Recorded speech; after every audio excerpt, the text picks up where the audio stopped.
Good morning. This is Mary Sweeney Underwood, Woman Who Walks from Nordic Walking, representing Gray TV, and I'm here with Galen Morrison, former fire chief and knows so much of the history of the Gray Fire Department and Rescue. And we're at the Gray Historical Society, and he's going to be talking about the book he wrote while I ask him some questions. It's a fascinating book, and it's available to take out at the Gray Library. And so Galen, why don't you tell us a little bit about yourself? And well, I was, as far as the book goes, I was inspired to do the book through my service. And I started in 1978 as a volunteer in the department, right here in this very building. And the reason that I joined is I had a fire at my own home in 1977. And my wife's family was fully involved in the fire department. Her grandfather was chief, her father was deputy chief, and I knew a lot of the people, of course, that were served. So the book came from wanting to share those memories that I had and those people with the rest of the town, so that they wouldn't be forgotten. So, how old were you then? Oh, I was 25 maybe, and just starting a young family, lived here in Gray, of course, and after the fire, I kind of thought about joining, but then as the year went on, I said, after what those folks did for me, came from their jobs and from their homes, and volunteered to fight the fire. And so then the call would go out by siren on the rooftop. It was in the early stages of radio contact, where people would carry a little radio on their belt. So when the fire call went out, people would literally run up the street. So in 78, when I joined, I started to meet people that actually had served in the 30s, 40s, 50s. And I remember those men. I say men because it was mostly men back then. And as I served and saw people come and go, hundreds, literally hundreds, volunteer and come and go through the years, I said, people are going to forget what they did for the town. They won't know. How would they know? So I need to write that down. I need to put their names in print, some of their stories, so that forever people can remember what they contributed to the town of Gray. One story you wrote that I liked was that when they ran from their businesses, you know, when they heard the siren, that one wanted to be first to be able to drive the fire truck.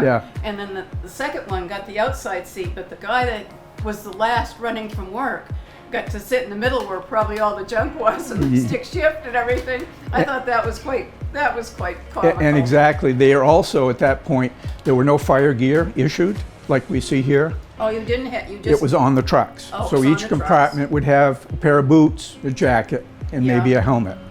And so if you got there first, you got to grab those boots. They may not fit, but you had them. So I remember getting shortchanged on that a couple of times. Did you ever have a fatality of a volunteer or a fireman in Gray? No, thank God. No, we did not. That's quite something. That is something, and I often think about that and say that it was good luck, but I don't think it was good luck. I think it was the hard work and the attention to detail and safety of our department. That doesn't mean other departments are not, but we always focused on safety. I really was taken by the fact of the training right from the early days, that you people got together on a regular basis, and in any spare time you had, you were looking at new ways of training, new equipment, and you bonded with your partners in firefighting very, very closely. We did, and Monday night was like going to church. You had to be there. You had to be there. Or you should be there. And Monday nights were training. They were also meeting nights. We had a very active association that's still active today. And but Monday was training. You would come down here and go through your trucks, check the gear, check the trucks. Show us some equipment from that time. Yeah, so The gear checks, and even to this day, are done on personal gear. As I said earlier, the gear then belonged to the truck. Okay. And so you would go through and check and make sure the boots didn't have holes. Because the boots back then were rubber boots, and they came up to your thigh. Oh, really? Yeah, so you didn't have the pants that they have now. Oh, I see. So you had the boots and the jacket, and that's why the jacket was long to cover. And the reflective, of course, was important to check. They're pretty thick. And what was that? Was that made of rubber?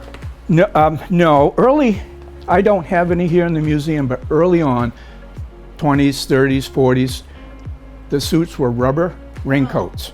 It seems like I remember seeing something like that Boots and somewhere. raincoats. On the cover of my book, you'll see that, some of those earlier uniforms. And they consisted Yes. of a rain hat and a raincoat. And the reason for that is, number one, there wasn't anything else available. And most fires were fought on the exterior. The interior attack that we would know today, very seldom did you get to go in the building that was burning. What would happen, because of slow response from far out places, took you a long time to get there. The volunteers came from home, took a while for them to get to the station, and then get to your house. So you add 20 minutes, 30 minutes, the house is Fully. quite obviously fully involved, or quite involved. So you didn't have breathing apparatus in those days either. A little later on, air breathing equipment came along. Back then the tanks were good for 12, 15 minutes maybe of air. Now they're good for up to a half hour. So you're able to stay in longer. Right. I remember some of the old timers going in, holding their breath, finding a window if they could, opening it up, taking another breath, Yeah. going back in the house. Yeah. Today, when you go through one tank and you come out, you are required to go to rehab, have your pulse checked, Oh, really? respirations I checked didn't know that. for a certain period of time, have some hydration, and then you may go back in with another tank. Back then, people would come out, throw on another tank and go back Go in, and right I've back seen in. up to 3 different tanks. And you're at that point of exhaustion Right. at that point. Yeah. So we did things back then that, by today's standard, weren't safe. Yeah. But you did what you had to do. We to did save what we had to lives. do, and there were so few of us too. Yeah. So we didn't have that ability of a second wave of firefighters Right. coming in to take over. Yeah. I read in your book too that most of the volunteers at that time worked in businesses downtown, and they had to kind of rely on the business owner to let them go to come fight the fire. And that must have been a lot of cooperation with businesses It was, to allow you and to do that. in true volunteerism, those owners of businesses or proprietors who let their employees go, to me, were volunteers of the fire department, Right. and the true heroes. Yeah. And it was an understanding with the owner or the proprietors that I could do that. And that was true in many, many places. You mentioned families, and you married into a firefighting family. Most people, well, I noticed the names in the back of the book, going through those pages of names, there were chunks of families Yes. that, but how did your wife feel? I was hoping she was going to be here so I could get her, maybe I can do that another time, and of what her view of this whole lifetime with you has been like. She was totally on board. And She'd grown up with it. she had grown up with it, exactly. And she's totally, and to this day, she's on board with this, helping out here at the museum. And I could tell the other Yeah, day. yeah. so it's been, leaving birthday parties and family celebrations. It did happen. And you risked your life every time, too. Yes, that is true. And we didn't really see it that way then. We saw it as serving. Yeah. And It was what men did during that They time. did, They and protected their community. so we had left many family events, but as you said, there were several families who second generation, even third generation served. There was a large fire in 1914 on Brown Street, destroyed several buildings. Again in 1921, destroyed the entire east side of the village as we know it.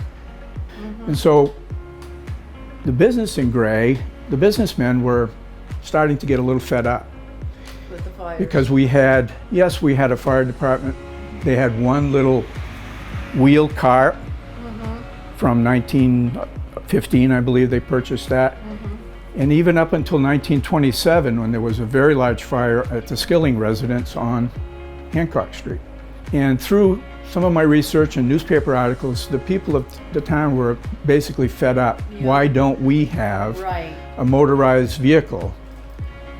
So that's resulted in 1933 of the first motorized vehicle, which we fortunately have here in our museum today.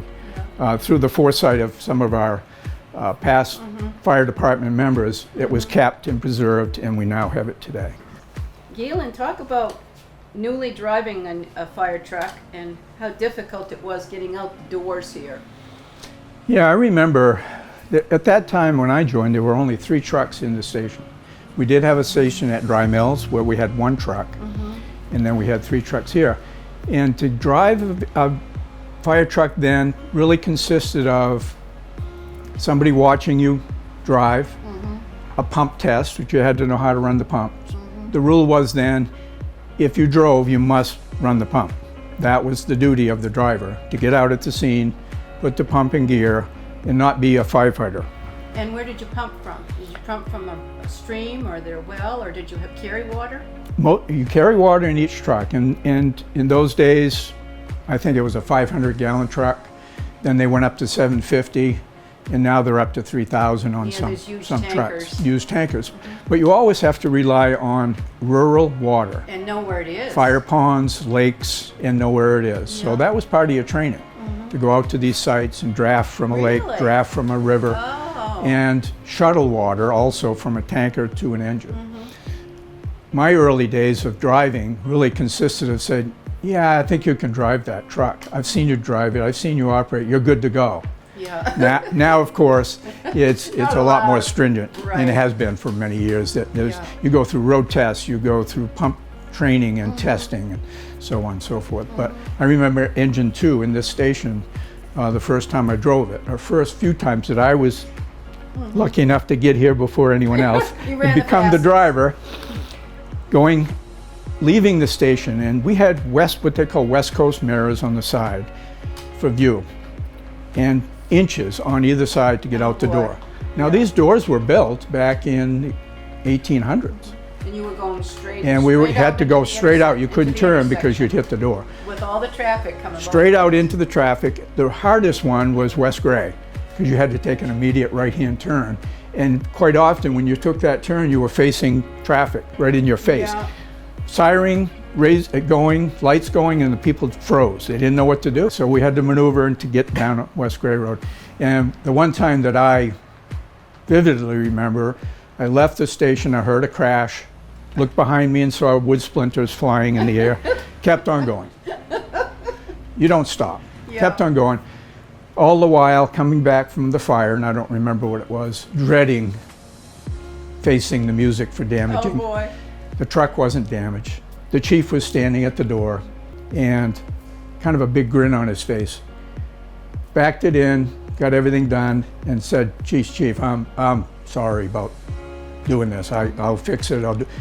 Don't worry, he said, you're not the first one to do it. Oh, wow. I was wondering, of course, EMTs and paramedics are a big part of fire rescue now. When were they first used in Gray? 1969 was the first organized Gray Rescue was formed. And at that time, it was not part of the fire department. They were separate. Oh. And that all came out of the earlier days in the 60s when, for instance, an automobile accident, the local doctor might show up to help out. Right, yeah. You might put the patient in your vehicle and take them to Portland or Lewiston. Oh my gosh. And early on, Wilson's Funeral Home would do some transports in their hearse. So the people obviously got together in the late 60s and said, enough's enough. We need to keep up with the times. So the very first rescue unit was a former hearse from Wilson's Funeral Home. In 1993, we joined, and that became Gray Fire Rescue.